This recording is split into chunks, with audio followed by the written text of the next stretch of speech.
Good evening. I want to start the meeting on time and run at a pace because rumor has it that there's a local team that's playing tonight. That's something people have expressed interest in.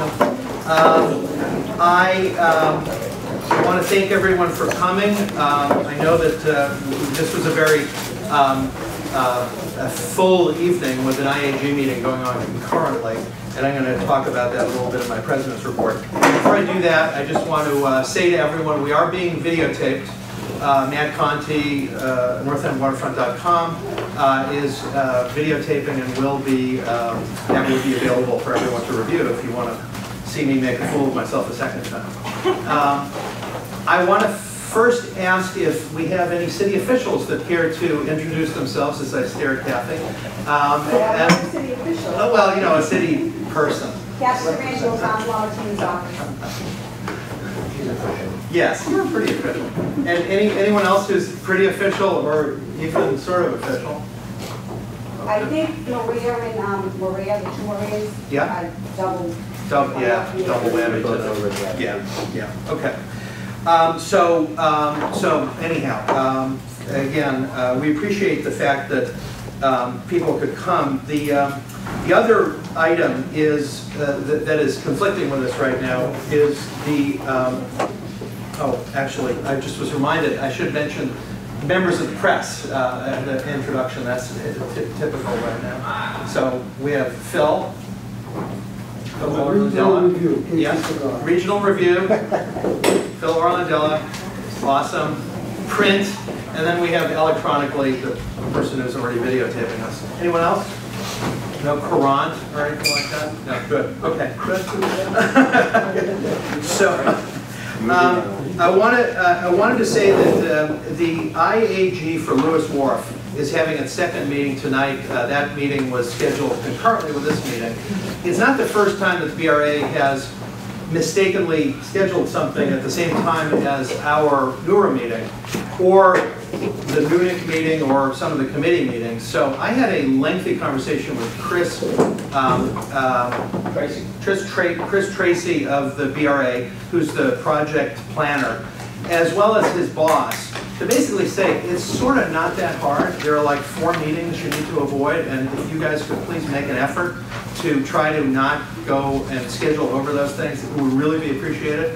And it was a longer conversation than I thought it would need to be.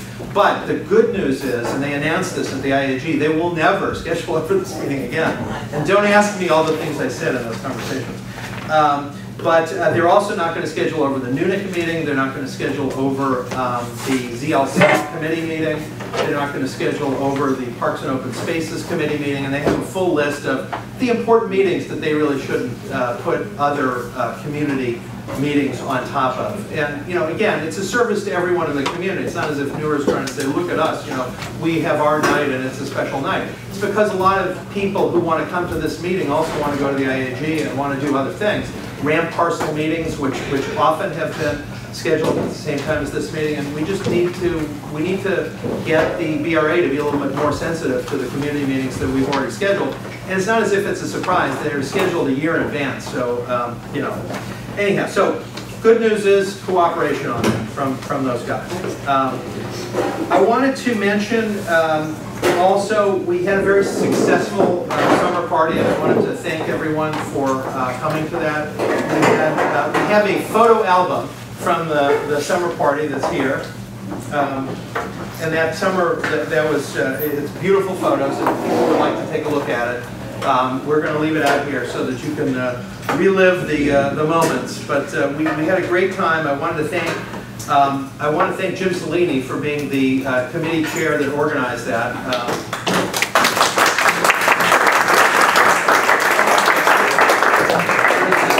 There's no one that puts on a better event, I think, than Jim Cellini, so we're going to be, we may tap you again. But thank you for what you did. I also want to thank all the volunteers and the contributors. We had the several restaurants we worked with, folks that gave us breaks, and we very much appreciate working with the community on that, and appreciate the fact that a lot of you came and made contributions. the contributions are what keep us going with publications and being able to photocopy and all that. It's not a high budget operation, but there is money that is generated. And then when we have extra money, we blow it on a party, so it's not so bad. The other thing I wanted to say related to the party and all of the contributions that we got is we do have online membership sign up going now, and people have actually been using it. I just wanted to report that. I know that I introduced it when we first put it online, with maybe some skepticism that perhaps no one would ever sign up online, but we actually have had quite a few folks sign up, and I just wanted to remind everyone that it is available, and we're pleased that the folks who prefer to do things over the web have that option now. One notice that I wanted to put out there, we are going to, as I mentioned, the IAG for Lewis Wharf is going on right now. The IAG process began a little early, and Lewis Wharf is a big, complex project that goes through the BRA process of having a project notification form filed, and then I think it's a 60-day period, or is it a 30-day period for comments, and there's more process after that. But usually IAGs don't start until after this project notification, but they still have not done the project notification, and they're on the IAG, so it's a little unusual for that to be happening. The rationale was they wanted to have more time for people to talk. In the spirit of that, I've talked to Phil Frateroli at NEWRA with our executive committee as well to try to figure out, well, this is a big deal for the community. Do we want to have a big information session that's outside the IAG? I've talked to the BRA about it. I've talked to the developers about it, and I believe everyone is now on board to do something in October, where we're going to have both NEWRA and NUNIC co-sponsor a meeting where we're going to have both sides come in, the developer to present the proposal. There are some people who are not as excited about it, who would like to give a counterpoint, and then a Q&A question and answer session so that folks can ask the questions and they can hear it, and it's going to be a really good opportunity to get all the facts out there and to be able to push back. So I'm hoping that everyone is going to keep their eyes on it. We're probably not going to have this meeting until after our next NEWRA meeting, but it will be scheduled. It won't be on a regular meeting night for either of the organizations. So we will make sure that it has plenty of pre-announcement before it happens. There won't be a vote at this meeting, but it will be a very good informational session. And I think it's important for the community because it's a big project, and it's the information being out there is a good thing. So with that, I'm going to conclude my President's report. I have one tidbit to mention as well. It's not actually a tidbit, it's pretty important. Our next meeting is our election, officer election meeting in October. Our October meeting is always when we elect the slate of officers. We do have 2 open slots coming up, one because of a term limited person, one was open just because it's been open, and I'm asking folks, and you've seen it in the invitation in the agenda for this meeting, we're asking folks for nominations. We always like to have folks who come to these meetings, who want to get more active, volunteer for executive committee duties. If you have any questions, if you have any interest, talk to me about it. There is a nominating committee that's being formed. I've asked David Marks to be on it, I've asked Robin to be on it, and I will be reviewing, and again, I would be delighted to receive any inquiries, but anyone who is interested, what will happen is over the next month, this committee will make some recommendations, we'll formulate what we propose to be a ticket, and then we'll vote on that in the next meeting. There are residency and attendance requirements for that vote that are well documented on our website. I just suggest everyone read it so that there aren't any surprises. But as I mentioned in I think the last meeting or the meeting before, and Mary has reviewed this too, we use a model that's not uncommon in resident associations. It's a participant resident model where we allow, we have folks vote, but you have to show up, and you have to show up twice a year in order to maintain voting rights. If you go away for 2 years and then just come to vote, you don't get to vote until you restore those voting rights. There's a slightly higher bar for the officer elections, but it's only slightly higher, and it's documented. A question? Technicality, the agenda says that you're seeking nominations for 2 open positions. Yes. But my understanding is that the bylaw calls for nominations to any of the 5 positions. Well, and so, good point of order. We can take nominations for any position. So if anyone is interested in nominating themselves or anyone else for any position, there are 2 that are open in particular with people, there's no competition. So, And what are the 5 positions? The 5 positions are president, vice president, treasurer, and the other one is the secretary or clerk, and then the 5th is the sergeant at arms. And those are the statutory positions. By the way, the other members of the executive committee are committee chairs, which are people who actually are on the executive committee because they're chairing an important committee. And those currently are ZLC and membership. As we move into, we get closer and closer to comfort with our new public safety committee, which is joined with NEWRA. We're still trying to figure out how to work that one, but there's that committee too. So with that, thank you for the clarification, David. With that, I want to ask the other committees to offer reports. And first, I'll ask if membership has any things to say.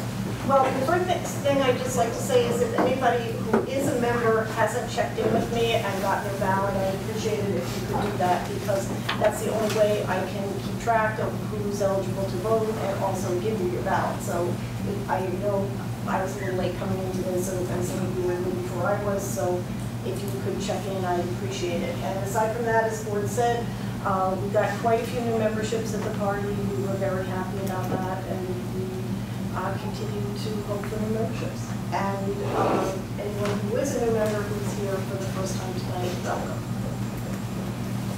Great. Parks and open spaces. I have 2 points to talk about tonight. One was Chris Cook, the head of Parks and Recreation Department for the city, attended the Friends of Christopher Columbus Park meeting the other night. He had some announcements about parks in general in the North End that I think are interesting. One is that he's looking at replacing playground equipment in a lot of the parks. They talked about how a lot of them are getting old and they're maybe coming out of code. So it looks like there will be some replacement of playground equipment in some of the parks, which is great. He talked about the success of the Gassy. He was really pleased with the dog park and how that was going. He had some great things to say about that. And that the Prado has really risen in importance in his attention. And he has been working with the Brown Fund, which I think has been important with Ruff. Is that true? No. Sorry, wrong. Different organization. Different organization. Sorry. It's important in the Prado, right? So yes, kind of for the they have worked with the Prado in the past, and they're tending to the trash barrels and the bricks, most importantly, as soon as possible. So that will be happening. But he does have our letter, which the Parks and Open Spaces Committee of this group sent to him a number of months ago, and he was paying. Sorry. So that's important. We should stress how important it is to ensure that the drainage system is working. If the drainage system isn't working, then no money should be spent because any of those improvements are at risk. A lot of problems with the bricks are due to the fact that the drainage system is not working properly. He gets that. Yeah, he definitely knows that. I think he's trying to just do what he can immediately but he's definitely aware of that. So, he's also aware of a lot of the issues that are going on in the Christopher Columbus Park around the people that sleep in the park at night and the damage and the vandalism that's going on there. The other issue that I wanted to talk about was the parcels of the Greenway, the parcels that we don't normally think of as part of the Greenway, which is 1B and 2. They are the parcels most close to the Zakem Bridge. 1B is going to be developed into a housing hotel complex by a company called Related Beal. And a gentleman from Related Beal was speaking to Ford and will be talking to Jesse Brackenberry at the Greenway about how we're going to handle parcel 2, which is a small triangular parcel which is going to remain undeveloped, and Related Beal has money earmarked to improve that space. But they're looking for ideas and suggestions on how we would like to see that space used. So start thinking about that. And a great place to talk about that is the Parks and Open Spaces Committee, which happens to meet on the first Tuesday of every month. The next meeting will be October 6th at 7 p.m. in the Mariners House. Anyone can make suggestions. This is just a great forum to discuss that. There was no meeting last month. So there was no meeting in September, that's correct. A couple things, Robin. Isn't parcel 2 included in the bill that was filed to 3 of the parcels? Actually, 14 probably speaking. Parcel 2 is one of the leftover parcels, the little pieces of land that the Greenway signed a lease to maintain. That's one of these temporary. So it's only a lease arrangement where the Greenway gets the privilege of maintaining it. The Related Beal guys actually were unaware that parcel 2 was in that tranche, but it's only was only a lease kind of thing from Mass DOT. So that's one of the reasons that we thought it was really important that Greenway and Related Beal start talking, and maybe we can have some influence in how that looks. So parcel 2 is right now mowed by the Greenway, and that's about it. And hopefully after these discussions, it'll be developed into something nice, along with a lot of community input that you know, that the North End has. Even though it's technically a West End parcel, I guess, we're going to get a lot of input into that. Jim, you may be thinking about parcel 6, which is on the other side of the neighborhood. Well, there were 3 copies. 6, 12, and 18. You're talking about those are the RAM parcels. Ram parcels, yeah. So the most northern Ram parcel is parcel 6 at the north end. Okay. And how about the Greenway work in the ongoing current parks? Is that all finished now? The swings, I don't believe are completed. I haven't been over there. I've been away, so I haven't been over there. And I know they're working on that. The swings were ordered, they were installed, and they were the wrong size. So they had to send them back, unfortunately. The manufacturer sent the wrong ones. So that's still ongoing. But the plantings of the boxwood beds, those are complete, and I think they look beautiful. It's quite an improvement. And I think Nate Swain has a lot to do with that, so and that group with that as well. Great. Thank you. Victor, GLC? Yes. First, someone slipped me an agenda which I forgot to give you. Thank you. Thank you, Sean. Why am I here?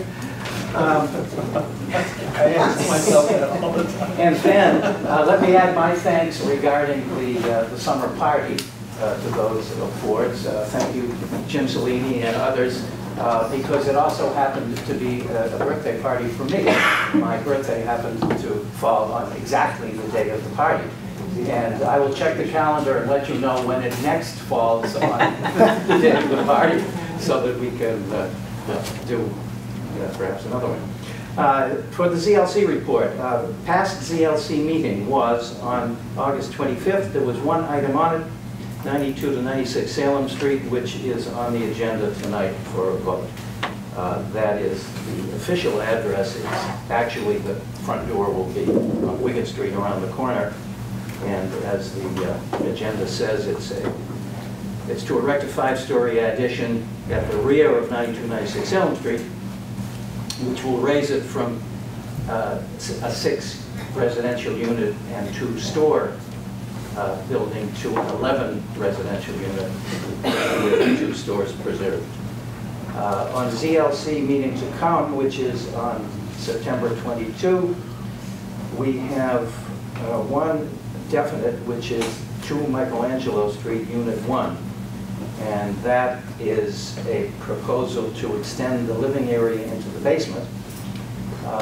Quote, to bring the records in line with current use. Apparently, it has been used that way for some period of time.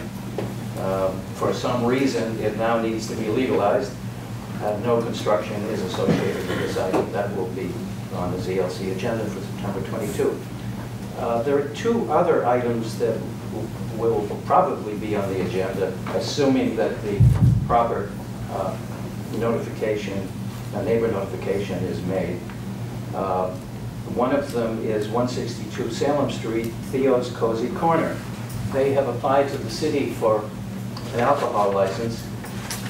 The application says, the item checked on the application is wine and malt 2 all alcoholic, which would indicate that they own a wine and malt license now and want to convert it to all alcoholic. In fact, they don't. There is no alcohol license there, so either they were given the wrong form or they checked the wrong box. But we will find out on September 22 exactly what it is they are applying for. And the next and final one, which may be on that agenda, is 88 Prince Street, Unit 1A. I've had no contact yet from the owner of the unit, but I have had contact from a neighbor. It is a commercial space that has been vacant and I guess occupied from time to time as a residential space. The information we got was that ISD had threatened criminal prosecution if they continued to reside in a commercial space. I've never heard anything like that before. Simply reporting what I have heard, and we may, I hope we will, know more about that on September 22.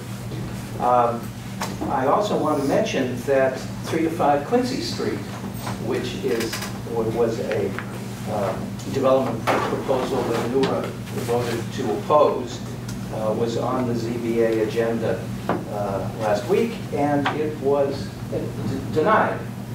That is, the opposition which NEWRA voted was supported, and the many members of the abutting building, which at one point is 5 feet away from the proposed addition to 235 Quincy Street. They were there, spoke eloquently, and convinced the Board of Appeal, which is very difficult to do. I think it's fair to say that the Board of Appeal, more often than not, approves variances, and this time they did not. During the 1-year period from November 11th, 1914, September 11th, 1914, our last September meeting, NEWRA wrote 16 letters to the Board of Appeal or the Licensing Board. In 8 of them, we voted to support or not to oppose a proposal. On 2 of them, we voted to oppose. 4 were letters recording a no objection vote by the Executive Committee that did not come to NEWRA. There was 1 split vote, and 1 did not involve votes. The total was 16, and that is the CLC report. Thank you. That's great, and it's good to know the process works. So that's terrific. Yes. Can I just have one comment? Sure, we are running behind. No, I understand.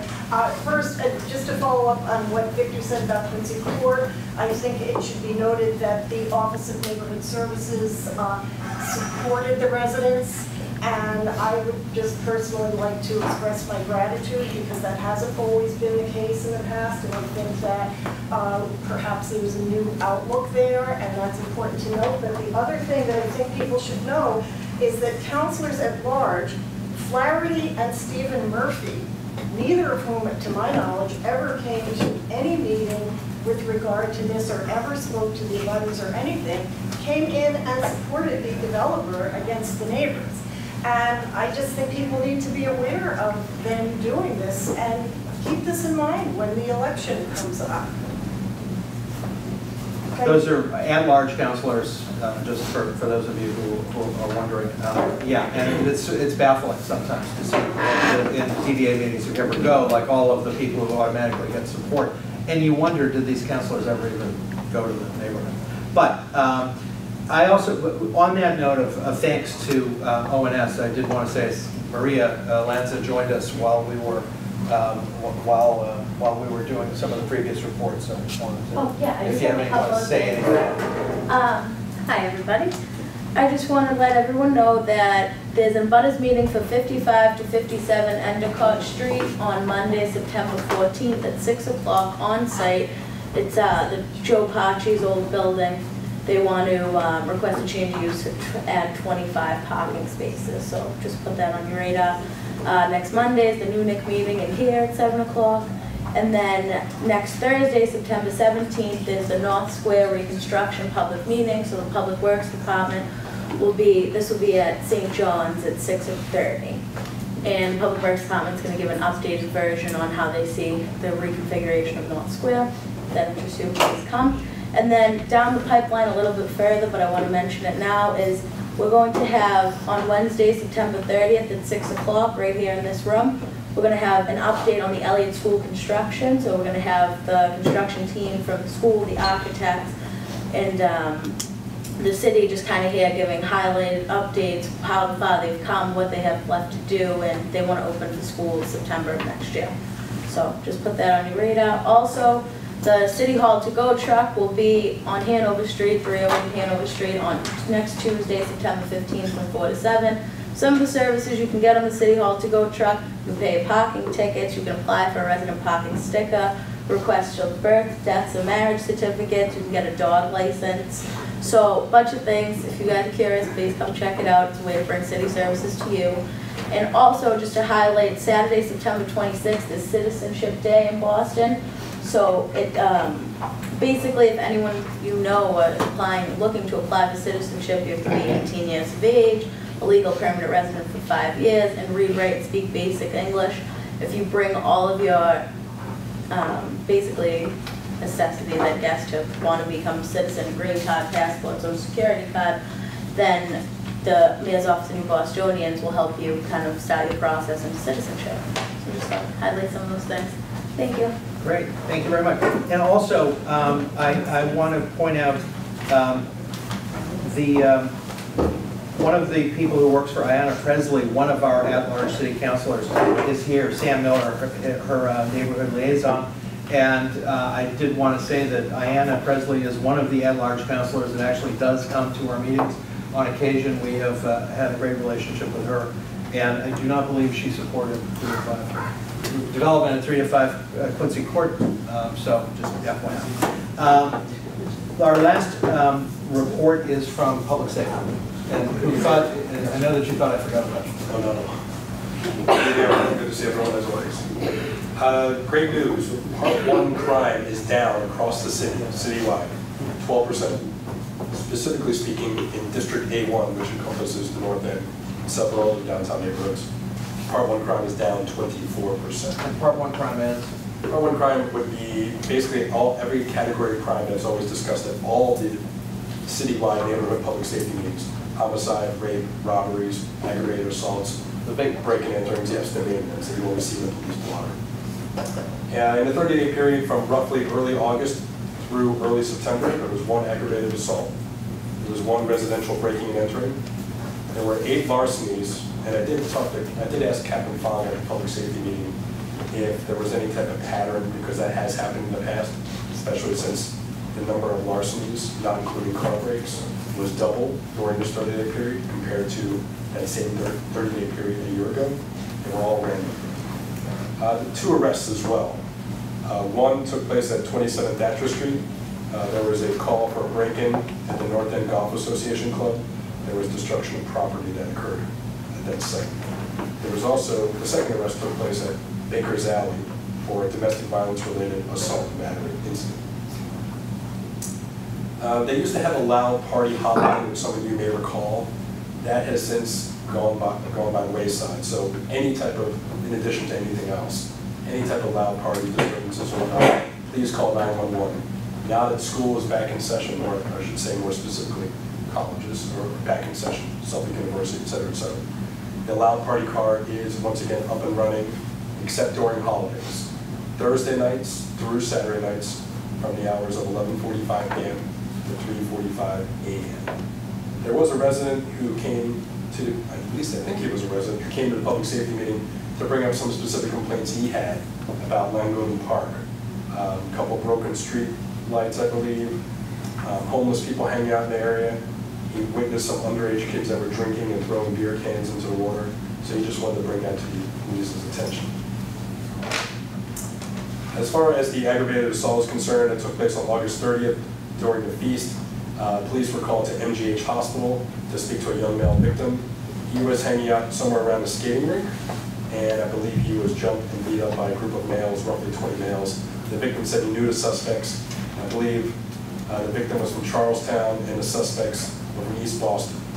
I think this may have been related to a dispute from last year, and I believe 2 criminal complaints are being pursued against the suspects. And let's say that's it for now.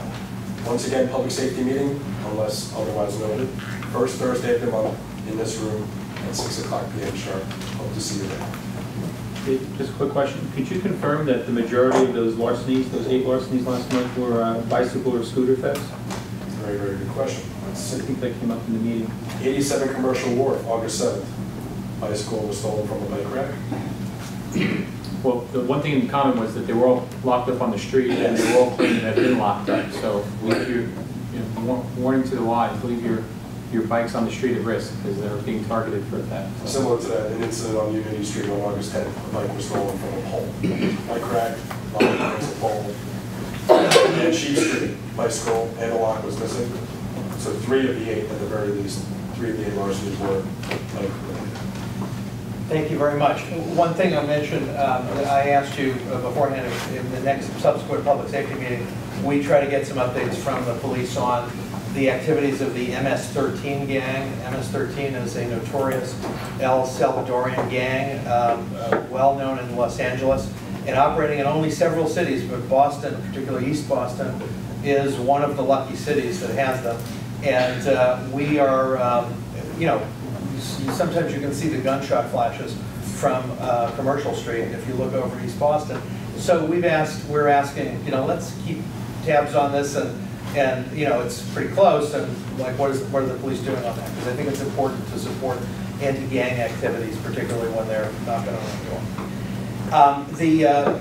The meeting's upcoming, as Victor mentioned, ZLC, Zoning Licensing and Construction Committee, and he mentioned there are going to be 3 things potentially on that. Tuesday, September 22nd at the Mariners House. Parks and Open Spaces is going to be Tuesday, October 6th, first Tuesday at the, it actually says on your agenda, Nazaro Center, but it's actually also at the Mariners House. So that one is always at the Mariners House, as is the public safety meeting, which is at the Nazaro Center, October 1st, and our October monthly meeting is October 8th.